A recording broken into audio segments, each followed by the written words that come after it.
مال چیه؟ مال من لیمو امانیه.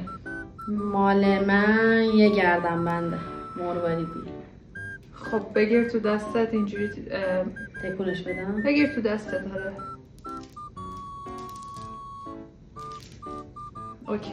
خب تو بزنش رو میز. نه بزن. خب نوات تو بپرس.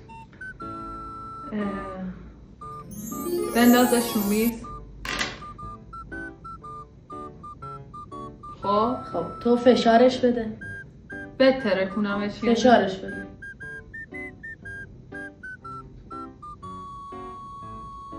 میشنوی؟ فشارش بده. کلا تو داری دروغ میگی لیمو امانی نیست. اینها فشار بده.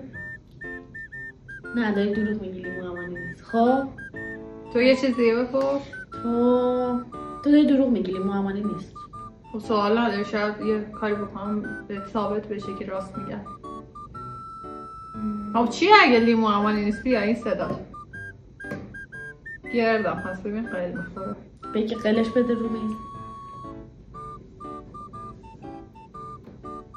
صدا نمیاد. خب کوچیکه صدا نداره که. نه تو داری دروغ میگی. هم داری دروغ میگی. برداریم. بریم. راست گفتی؟ تصفیه؟ برای من چیه؟ شکلات مورد علاقه. لیمو امانی. اینا این گردوه. خب تو جیر زدی.